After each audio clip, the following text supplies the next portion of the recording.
this was kind of the future of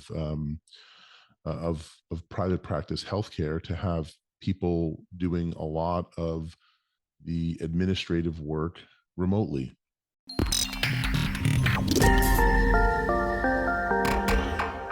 Well, hey, Dr. Kupferman, welcome to the show. How are you? Good. How you doing? I'm doing all right. I'm excited about talking about scaling a medical practice using virtual assistants and all the kind of the ins and outs of that space. But before we do that, why don't you just tell us a little bit about yourself, your professional background, and then kind of what got you into doing what you're doing now?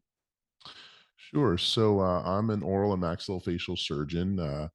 I went to dental school and then medical school. Did residency, internship, residency, and then first job was working for a large healthcare system, and I opened up a private practice of oral and maxillofacial surgery um, in 2009. And we currently have 6 surgeons there. And over time, I have pretty much managed, the practice almost exclusively throughout the entire time. And there was just a point in time several years ago where I was reading up on virtual assistants and started to realize that the biggest burden for me was not necessarily being a doctor, but it was really managing people in the practice and trying to keep it as efficient and as high quality as possible. And I realized that you know I needed more people, and didn't have the real estate for them, and didn't have the patience to have them really in the office all the time. And this is all, of course, pre-pandemic, and just realized that this was kind of the future of private practice healthcare, to have people doing a lot of the administrative work remotely. And the Philippines being a country that has a real strong healthcare background, it was really the most obvious way to go. Awesome. So, now that takes us into what you're doing now, which is MedVA, which is medical virtual assistants. And then how do y'all work and what do y'all do? I mean, it's pretty self-explanatory in the name, right? Well, yeah, I mean, it's pretty self-explanatory in the name, which is why we chose the name, of course. Um, uh, so the there's so many things that we can kind of unpack here, but um, you know, uh, MedVA, or MedVA, which we like to call it, is a company that provides virtual staffing for healthcare institutions, healthcare practices, private practices, and they can serve a multitude of tasks and jobs within practices and within healthcare institutions.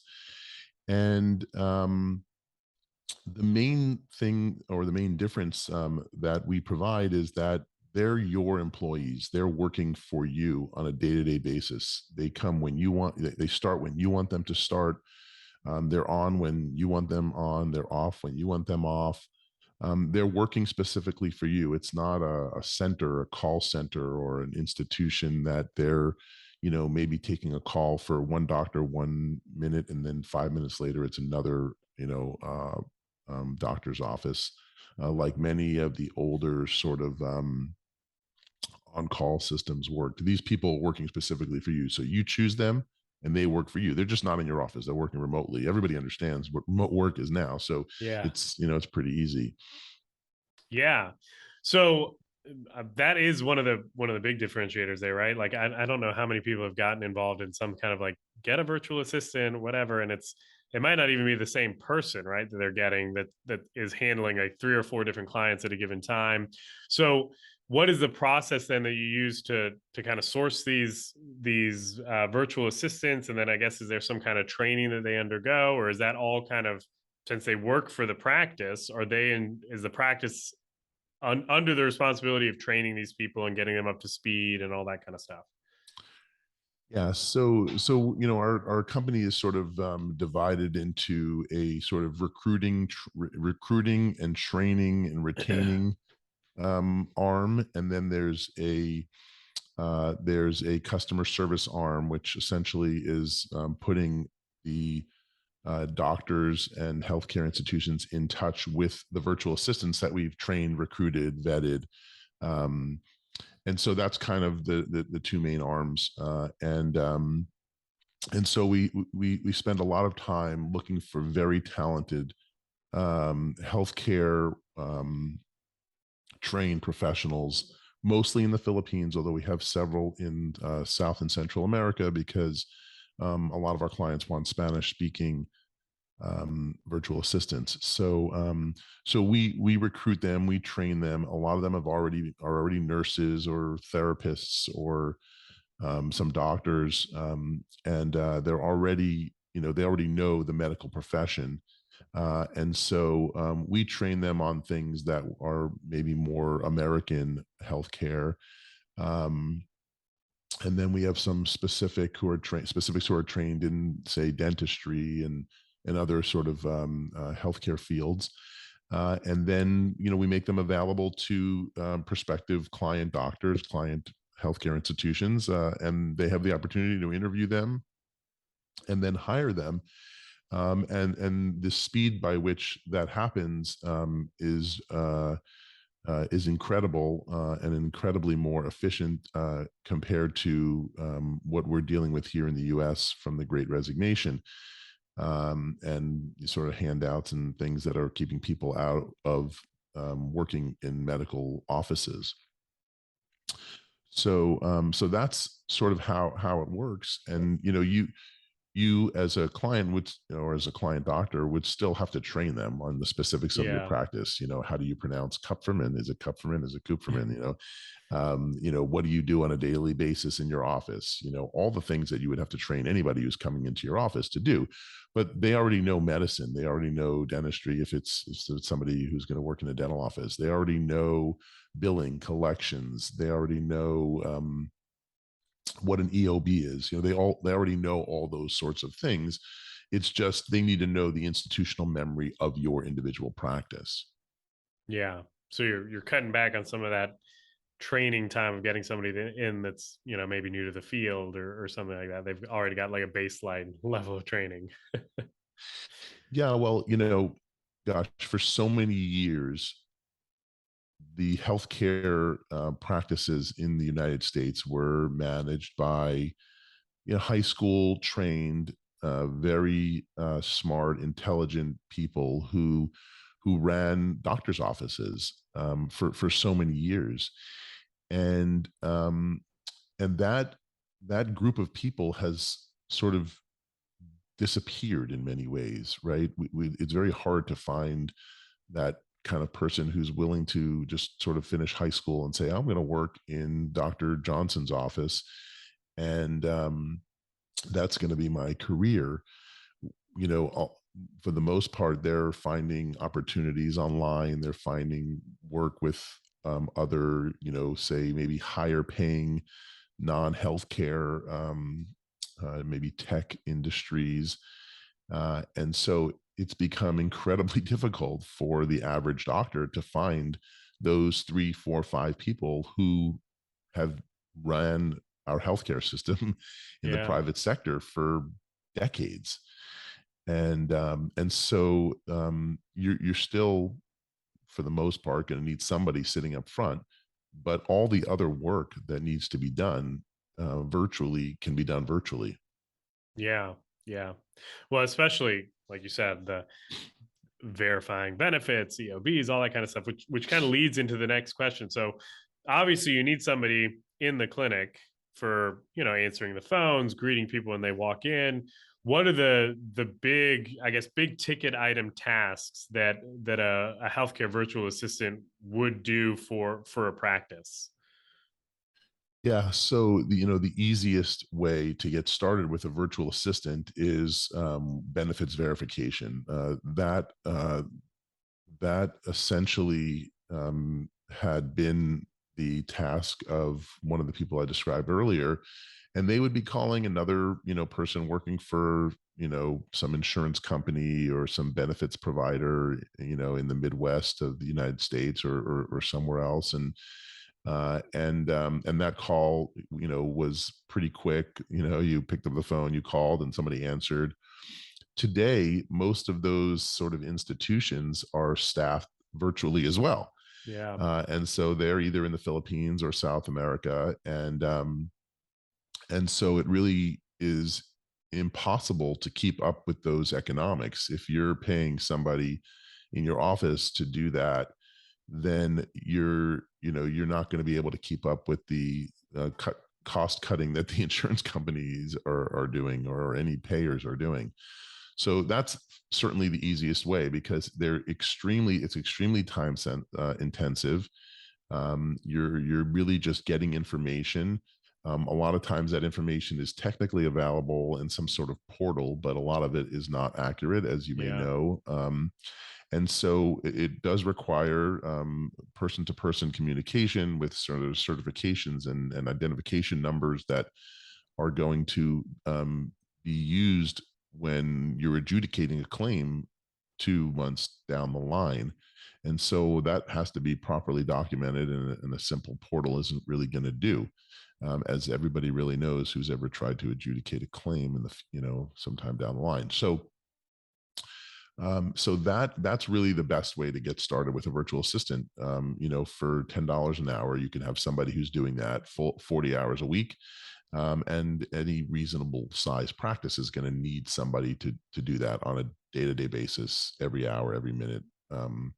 It's really easy to do, and certainly the easiest way to get involved in using a virtual assistant. And then it just goes from there. Then you start, getting somebody to do billing and collections, and phone calls and follow-ups, and reviewing EOBs, and all that. You just follow your revenue cycle entirely. You can just add a virtual assistant at every step of the way. Yeah. Yeah. Now, um, w- so you mentioned something during the benefits part, which we're going to circle back to here. So obviously, these people are getting um, account numbers, social security numbers, I would assume, or policy IDs, all of that kind of stuff. What kind of security risks would be involved in having a virtual assistant do that task, or are there ways that it's already kind of mitigated with encrypted communications and all that kind of stuff? So yeah, look, there's risk with any employee. As a business owner, have those sort of risks and liabilities, and they are generally mitigated by insurance policies, and good training and trust, communication, etc. In the U.S., we have laws, Yeah. for that as well. They're not nearly as strict as the laws, or at least the punishments are not nearly as strict as they are in the Philippines. So if you have sort of HIPAA violations, or credit card fraud, or whatnot in the U.S., oftentimes it's either a fine, and if you can't afford it, then sort of off the hook. In the Philippines, you'll be doing a lot of jail time if you're lucky. If you're not, there's much more strict punishments. So in the Philippines, they have a very, very strict policies, because they live. This is their industry. They live and die by this, as a country. And if they lose the reputation of of having good security, honesty, then this industry will fall apart, and it makes up for a tremendous part of their um, GDP. So they're not messing around, nor are the authorities going to mess around with somebody who is messing around. Yeah. So now, on top of that, of course, we train and vet, and certify every virtual assistant, with both HIPAA and other sort of security policies. Um, but anything can happen at any time. We've seen among the countless hours that our virtual assistants have put in incredibly tight security. And so we have additional policies that we can offer to clients who are really concerned and want to, mitigate Mitigate some of that risk. all those risks. So, and that's how it is. Every personality is different, right? Every single, there are going to be people in this country that are doctors that are going to say, I will never use a virtual assistant because they just don't feel comfortable not Not having being able somebody to see sitting, them. yeah, not being able to look over their shoulder until they don't practice anymore. And there are people who are going to, it's the same with uh, malpractice liability, right? I mean, there are doctors who practice in certain ways, and there are others that practice in other ways because they're just so scared about a malpractice, lawsuit. But the numbers, don't necessarily support that. So, there's some risk for everything, but you have to get comfortable with with the idea because it's the future. Everybody's doing Yeah. it, and all of our vendors are doing the same. Every single insurance company is using an outsourcing of some sort. So we're just gonna have to do it to keep up. Yeah. Well, then talk to me a little bit about, maybe you can even use your own practice as an example about how one would scale a medical practice or a dental practice or something like that using, the power of technology and virtual assistants and all of that. What could that look like? Yeah. So, this is really the key because you really do need to think out of the box in order to do this because there's no training for this. Nobody's ever, no one learned this in medical school, dental school, physical therapy school, chiropractic school. You don't learn any of this. So you have to sort of be somewhat forward thinking. But to me, the real trick is to start with one person. And what's great about virtual employees versus call onshore or in office employees is that there's so much they're so tech savvy. So if you sort of spend an hour or 2 hours with your first virtual assistant, giving them the institutional memory, and you record that Zoom session, it'll be available for every single one thereafter. And if you use that and leverage that simple technological power, the scaling becomes so easy. So every time you teach your virtual assistant something, they'll record it, they'll save it, they'll archive it, and they'll have it forever so that the next person can spend their first 2 or 3 or 4 days learning that, and so forth and so on. And you can do that. And every time you have a new task, that task gets recorded, and then that translates to the next virtual assistant, and so forth. And so for me, I did that with my first virtual assistant. For some reason, I had that foresight to tell that my first virtual assistant, hey, well, let's keep this like recorded. Like, I'm going to tell you how I built this practice, where it started, who it came from, who came from here, and then next and next, and so forth and so on. And you get that institutional memory and recorded to the point where it can be used for your scale. And so we would purchase courses in the beginning, oral surgery specific courses, and record them, and then and then pass that on. And then this way, then when just like any new employee, when you're a private practice doctor, you don't have time to train your employees. There's absolutely nobody Yeah. does that. It's just not possible. So here, after a few months, you're going to have a week's worth of recorded information on what this person needs to know about how this practice works and what the tasks that are being done in the practice. And so your first week, that first virtual assistant is going to be watching, you know, 10, 12, 20 hours worth of recorded Zoom sessions. And that's really how you can do it when you have people in the office. That stuff's never recorded. You just sit there and tell one person, and then they are supposed to play telephone and Yeah. pass it on to the next person. So to me, that's the way to scale, is to use technology to scale. And we all have that technology. They don't even have to buy it, right? It's all free for the most part, you know.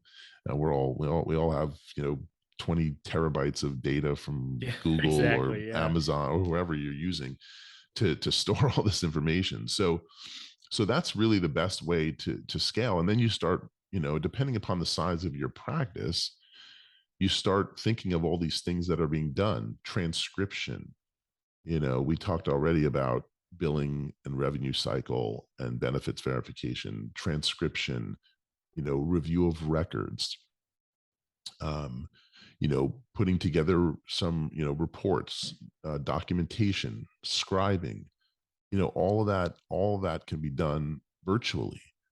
And then for bigger operations, bookkeeping and record keeping and, bill paying and accounting and marketing. These are all things that don't require somebody to be sitting in your office, and these are things that every single office does. Yeah. Yeah. Um, I guess one of the other questions I would have too, like the show obviously is about better outcomes or improving healthcare for everybody, for the not only the business owners, the practice owners, and the clinicians, but also the patients or the clients that are coming into these organizations. So, how can a virtual assistant improve the patient care experience at a given clinic? Like, is it just an efficiency play? Like, they get their information more efficiently, or are there other benefits to using virtual staff that can improve patient engagement, experience, all of that kind of stuff? Yeah, so it depends on what your outcome measure, what outcome measures really you're looking for in a practice. Uh, you know, I would say that um, the medical education in our country does a very good job at teaching you to be a great doctor. And so, but I think the hardest part is in private practice, which is why private practice is probably dwindling in many ways, is because it's really hard to manage a practice. Yeah. And I think the biggest factor is time and manpower. And I think if you asked any doctor, what the biggest commodity is, it's their time. And we as doctors, we can't afford, based on our reimbursement, to hire enough people to do all the work that's needed. And I think sort of by definition, that's why virtual assisting is so imperative for doctors to take on. Because if your biggest commodity is time and you can't afford to hire more and more people, and that's becoming even harder to do, obviously, then you need to find a way to mitigate that. And virtual assistants are the way to mitigate that. There's really the the $10 an hour person or $15 an hour person to work in your office is gone. Yeah, it's 25, 30. I think when I first started, dental assistants, and this is, let's say, 13 years ago, a dental assistant or an MA was making $13 an hour, 10 to 13. I don't Yeah. think you can find somebody for under 30 now who has some experience. You know, Yeah. Well, part of that is because they keep going to school and getting more and more higher level certifications and training, right? Well, yes and no. I mean, even those that don't, they can't live on those kind of Yeah, salaries that's anymore, true. and with I just got a bill from my pool man, not a bill, a letter, just saying, like, we can't pay for the gas anymore to come at the rate that we had a few years ago or a few months ago. And so they just sound like, hey, this is the new fee, and it went up, I don't know, 30%, 20%. And that's the reality. I think every single item is going to go up 20%. And payroll is the biggest expense in a doctor's office. There's no doubt about that. So that's going up 20%. Yeah, So exactly. and that would be a good day if it's going up 20%, or a good year. So I just don't see. I mean, I think it's more efficient. Answering your question, I think it's extremely more efficient. There's less clutter. There's less paper. There's less people around. Um, and I think the outcomes are fantastic. There's good data for this as well, and I think it's just a necessity. For the outcomes to actually occur, it's a necessity. Yeah. All right. Well, we're getting near the bottom of the hour here, so I always end the show with this question. So if there's one or two main takeaways you would want a listener to walk away with from the episode about virtual assistants and how they can help with practice, what would they be? Well, I mean, I think the main takeaway would be if you are not using any virtual assistants right now, I think you need to take a look at that. And if you're running a private practice and you're not using some virtual healthcare assistant, I think it's something that you just need to take a look at. You got to take a real good deep dive and look into that. Awesome. All right. Well, Dr. Kupferman, where can people find out more about you, about MedVA, about all of the places where people can find you? Sure. So yeah, our website is www.medva.com, and you can find out anything there. And if you want to find out more about me, you can Google me, and you'll find my practice in Century City.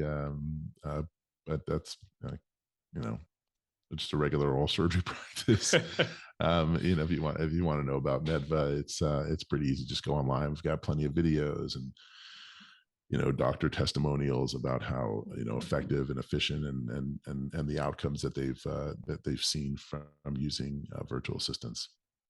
Awesome. Cool deal. Well, Dr. Kupferman, thanks so much. Thanks so much, Rafi. It was great meeting you. All right. Have a good one.